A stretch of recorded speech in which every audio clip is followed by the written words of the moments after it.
Everyone, আজকে 14ই November আর আমরা এখন আছি শ্রীনগরে। বরফ না থাকলেও ওয়েদারটা যে এত সুন্দর, চলো সেটারই একটা তোমাদের ট্যুর দেখাই। পাহাড়ের বাড়িগুলোর মধ্যে একটা বিশেষ ব্যাপার থাকে, সেটা ছোট বাড়ি হোক আর বড় বাড়িই হোক। আজকে আমরা ছিলাম শ্রীনগরের এই হোটেলটায়। এখন আমরা ব্রেকফাস্ট করব, ব্রেকফাস্ট করে সোনমার্গে যাব। কিন্তু আমাদের ড্রাইভার দাদা আমাদেরকে ঝুলিয়ে দেয়, প্রায় 1 থেকে 1.5 ঘন্টা লেটে আসে। তাই জন্য আমরা এতটাই দেরি হয়ে যায় আমাদের, তাই জন্য কিন্তু আমরা সোনমার্গে গিয়ে 0 পয়েন্ট বা অন্যান্য কিছু দেখতে পারিনি, কারণ আমাদের পৌঁছাতে অনেকটাই দেরি হয়ে গেছিলো। কিন্তু মোট 6 জন ছিলাম এখানে, আর একটা গাড়িতেই আমাদের হয়ে গেছে। কিন্তু সিটটা নামার পিছন দিয়ে যখন নামছিলাম একটু অন্যরকম ছিল এই গাড়িটা, তাই একটু অসুবিধাই হচ্ছিল আমাদের। মার্গে যেতে আমাদের প্রায় 2 ঘন্টা থেকে 2.5 ঘন্টা মতন লাগে।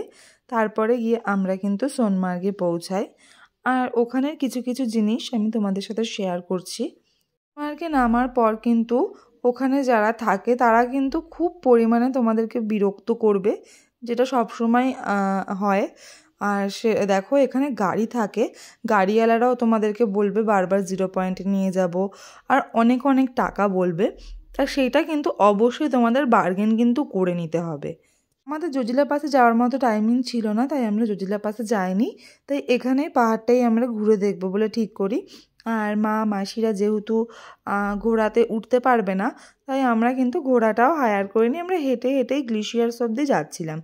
কিন্তু রাস্তাতে একটুখানি কাদা আলা রাস্তা, এমনি ভালো রাস্তাও আছে, আমরা পাহাড়ের উপর দিয়ে যাচ্ছিলাম বলে একটু কাদা পেয়েছি, কিন্তু রাস্তা কিন্তু ভালো, আর হেঁটে হেঁটেই ঘুরতে পারবে। কিন্তু ওখানে কিন্তু ঘোড়া আলারা তোমাদের কিন্তু বারবার বলবে যে না 7টা পয়েন্ট দেখাবো, 4টে পয়েন্ট দেখাবো, আর তার সাথে সাথে অনেক অনেক দাম বলবে। তা সেইটাও যদি তোমরা ঘুরতে চাও এক্ষেত্রেও ভালোভাবে কথা বলে নেবে। ঘোড়াওয়ালারা প্রায় 2000 টাকা দিয়ে রেট বলা শুরু করে, শেষমেশ ওরা কিন্তু 300-400 টাকাতেও তোমাদের নিয়ে যাওয়ার জন্য রাজি হয়। মাসিরা ওনারা ঘোড়াতে উঠতে পারে না, বেশি হাঁটতেও পারে না। তাও তোমরা দেখলে আমরা কিন্তু হেঁটে হেঁটে গ্লেশিয়ার্স অবধি পৌঁছে গেছি।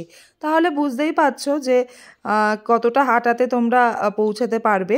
তো সেইভাবেই তোমরা কিন্তু প্ল্যানিংটা করো।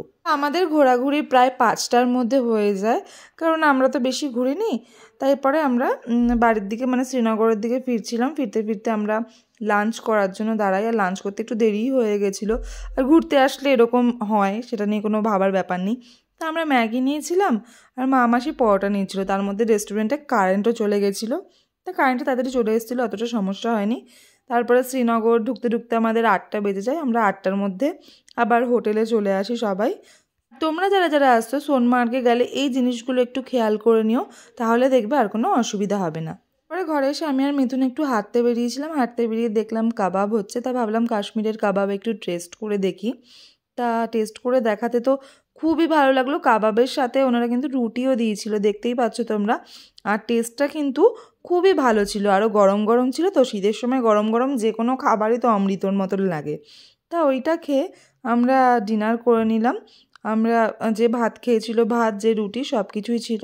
তারপর একটু ছোটোখাটো কেনাকাটি করে আমরা আবার সবাই রুমে চলে আসলাম। আর এই ব্লগটা এখানেই তাহলে শেষ হলো। টাটা।